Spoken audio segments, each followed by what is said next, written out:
তো গতকালই বাংলাদেশের বাজারে রিলিজ হয়ে গিয়েছে রিয়েলমি এর তরফ থেকে রিয়েলমি নার্জো 50A প্রাইম এই ডিভাইসটি। তো খুঁটিনাটি সকল বিস্তারিত বিষয় নিয়ে জানাবো ভিডিওতে, আর আপনার সকল প্রশ্নের উত্তর দেব কমেন্ট সেকশনে। আর তার আগে বলি, আপনারা যারা আমার চ্যানেল এই প্রথম দেখছেন তাদের কাছে একটি হাম্বল রিকোয়েস্ট রইল সাবস্ক্রাইব করে সাথেই থাকার জন্য, আর যারা অলরেডি সাবস্ক্রাইব করেছেন তাদেরকে জানাই থ্যাংক ইউ ভেরি মাচ।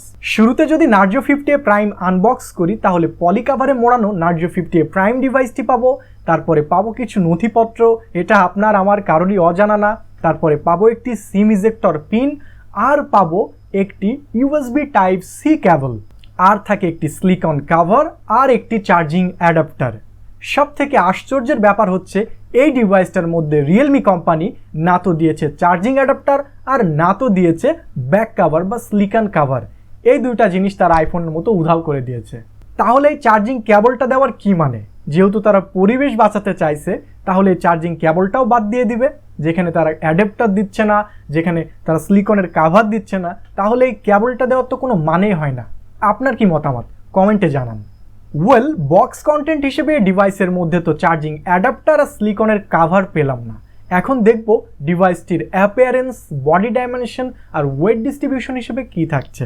তো শুরুতে যদি অ্যাপিয়ারেন্সের কথা বলি তাহলে প্রথম দেখাতে এই ডিভাইসটির প্রেমে আপনি পড়তে বাধ্য, কেননা এর যে বক্সি মডিউল শেপের ডিজাইন তা কিন্তু অ্যাপেল আইফোন 13 প্রোকেও হার মানায়। পেছনের যে গ্লসি টেক্সচার আর বক্সি মডিউলের শেপ তা কিন্তু এক কথায় মনোমুগ্ধকর, আপনার নজর কাড়তে বাধ্য।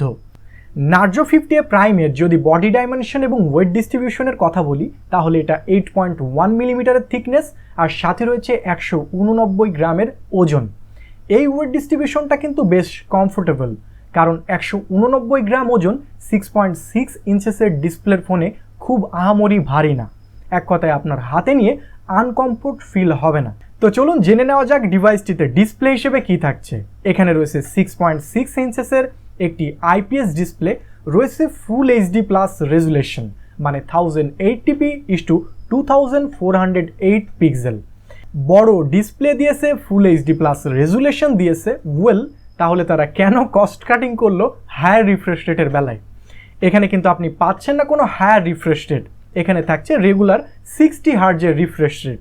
তবে আপনি যদি ডিরেক্ট সানলাইট বা আউটডোর ভিজিবিলিটির কথা বলেন, সেই জায়গাতে এর 600 নিটসের পিক ব্রাইটনেস আপনাকে আউটডোর ভিজিবিলিটি বা ডিরেক্ট সানলাইটে কোনো আনকমফোর্টের শিকার বা কোনো ভোগান্তি পোহাতে হবে না, কারণ 600 নিটসের পিক ব্রাইটনেস যথেষ্ট ভাইব্রেন্ট এবং ব্রাইট।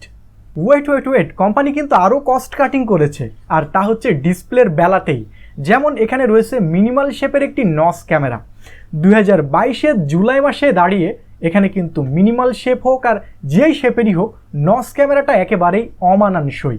তারা কিন্তু চাইলে একটি সেন্ট্রাল মিডল পানসোল অথবা পানসোল ক্যামেরা ইউজ করতেই পারত, কিন্তু রিয়েলমি গত কিছুদিন ধরে যে সকল ডিভাইসগুলো তাদের বাজারে নিয়ে আসছে সেগুলোতে কিন্তু ম্যাক্সিমামই ভালো কনফিগারেশন থাকলেও থাকছে না তাদের মিডল পানসোল অথবা সাইড পানসোল ক্যামেরার সুবিধা।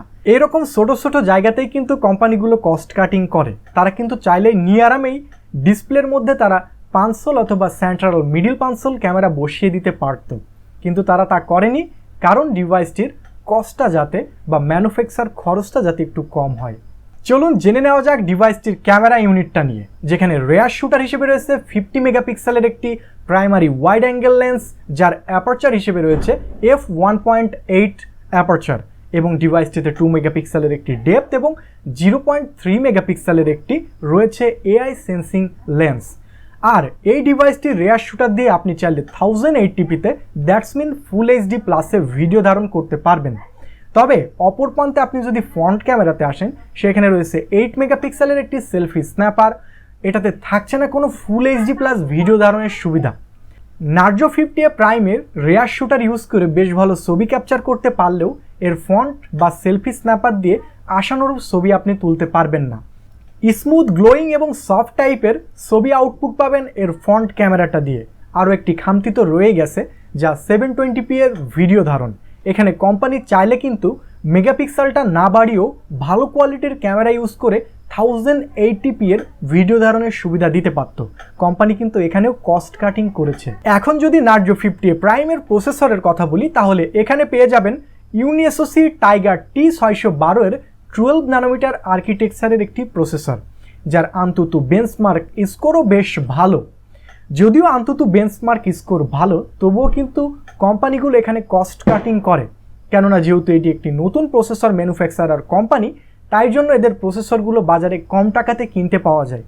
এই জায়গাতে রিয়েলমিকে যদি মিডিয়াটেকে G88 অথবা G95 দিতে হতো, তাহলে দেখা যাচ্ছে আরও 1,500-2,000 টাকা দাম বেশি নিত তারা, যার জন্য স্ট্যান্ডার্ড কোম্পানির প্রসেসরগুলো কম টাকাতে ইউজ করে তারা চালিয়ে দিচ্ছে কস্ট কাটিং করে। তো প্রসেসরটা যে একেবারে খারাপ তা কিন্তু না, এই প্রসেসরটা দিয়ে মোটামুটি call of duty, PUBG mobile এবং ফ্রি ফায়ার এ জাতীয় সকল গেম হাই এবং মিড সেটিংয়ে আপনি মোটামুটি ভালোই খেলতে পারবেন স্মুথলি। সেরকমভাবে হ্যাং লাগে দেখা দিবে না, যেহেতু এটি 12 ন্যানোমিটার ফেব্রিকেশনের একটি প্রসেসর। আন্তত বেঞ্চমার্ক স্কোর 2 লাখের ওপরে, যদিও এই আন্তত বেঞ্চমার্ক স্কোর কিন্তু ওঠানামা করে। নার্জো 50A প্রাইম এই ডিভাইসটিকে পাওয়ার আপ করছে 5000 এর ব্যাটারি এবং 18 ওয়াটের ফাস্ট চার্জার। যদিও বক্সের মধ্যে আপনি পাবেন না কোনো চার্জিং অ্যাডাপ্টার, আপনাকে এক্সট্রা টাকা খরচ করে চার্জিং অ্যাডাপ্টারটা এবং ব্যাক কাভারটা কিনতে হবে। কী দিন আইলো রে ভাই, যে এখন charging adapter back cover Realme কোম্পানিতেও চালু হয়ে গেছে। এতদিন তো অ্যাপেল বা স্যামসাংয়ে ছিল, এখন রিয়েলমিও এই শুরু করলো। তো বাঙালি যাবে কোথায় ভাই? যাবে তো কোথায় যাবে? তো মোটামুটি 5000 mAh এই ব্যাটারি দিয়ে আপনি যদি একজন নর্মাল ইউজার বা মডারেট ইউজার হয়ে থাকেন, তাহলে 1.5 থেকে 2 দিন অনায়াসেই পার করে দিতে পারবেন, যেহেতু হায়ার রিফ্রেশ রেট নেই।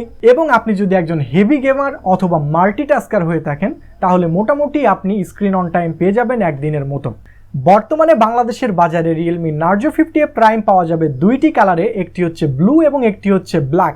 এবং এই দুইটি কালারের থাকবে একটি ভেরিয়েন্ট, তা হচ্ছে 4128, আর যার বর্তমান বাজার মূল্য নির্ধারণ করা হয়েছে 16,990 টাকা। তো চলুন একটু কনক্লুশনটা নিই নার্জো 50A প্রাইমের। 17,000 টাকায় 4128 ভেরিয়েন্টের এই ডিভাইসটি কতটা অ্যাপ্রোপ্রিয়েট হবে আপনাদের জন্য সেই বিষয়ে। ডিভাইসটির প্রোজ এবং কনস নিয়ে কথা বলবো, তার আগে ছোট্ট একটি উক্তি বলি, তাহলে আপনি প্রোজ এবং কনসটা বুঝে যাবেন। আর তা হচ্ছে, আগে দর্শনধারী পরে গুণ বিচারী। রিয়েলমি নার্জো 50A প্রাইমও এর কিন্তু ব্যতিক্রম না, কারণ আমি এই ডিভাইসটার প্রোজ হিসেবে এর সুন্দর অ্যাপিয়ারেন্স বা আউটলুক ব্যতীত আর তেমন কোনোই প্রোজ খুঁজে পাইনি। আর কনসের কথা যদি বলি, তাহলে মিনিমাল শেপের নস ক্যামেরা, যেখানে তারা সেন্ট্রাল পানসোল অথবা সাইড পানসোল ক্যামেরা দিতে পারতো, তারা পারতো একটি চার্জিং অ্যাডাপ্টার দিতে, তারা পারতো একটি ব্যাক কাভার দিতে, তারা পারতো একটি ভালো ফ্রন্ট সেলফি ক্যামেরা দিতে, তারা আরও অনেক কিছুই পারতো।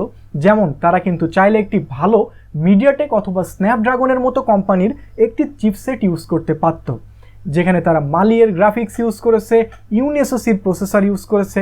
এগুলো আমার কাছে কনজের কাতারেই পড়েছে। 17,000 টাকা দিয়ে যখন একটি ডিভাইস কিনবো, তখন অবশ্যই আমাকে ট্রাস্টেড কোম্পানির ইকুইপমেন্ট দ্বারা বিল্ট আপ করা ডিভাইসই কিনতে হবে, কি তাই না? প্রোজ এবং কনস থেকে আমি কনক্লুশন শেষে এই ডিসিশনে উপনীত হচ্ছি যে, আপনি যদি একজন মিডিয়া কনজিউমার হয়ে থাকেন আর আপনার যদি একটা সুন্দর ডিভাইসের খোঁজ থাকে, শুধুমাত্র আপনার জন্যই নার্জো 50A প্রাইম এই ডিভাইসটি। এছাড়া আপনি যদি একজন ভালো হেভি লেভেলের গেমার অথবা আপনি একজন প্রোডাক্টিভিটি ডিভাইস খুঁজছেন, তাহলে কিন্তু মোটেও এই ডিভাইসটি আপনার জন্য না। টাকা জলে যাবে ভাই। সৌন্দর্য দেখে বিমোহিত হয়েন না, ভাবনা চিন্তা করে আপনার পছন্দের ডিভাইসটি কিনুন। তো মোটামুটি আজকে এই পর্যন্তই। রিভিউ বলা কথা থেকে যদি আপনার ডিসিশন নিতে এতটুকু উপকৃত হয়ে থাকেন, তাহলে সাবস্ক্রাইব করে ভালোবাসা দিবেন। আর এমনই সব টেক রিলেটেড ভিডিও পেতে আমাদের চ্যানেলে সবসময় চোখ রাখবেন। আল্লাহ হাফেজ।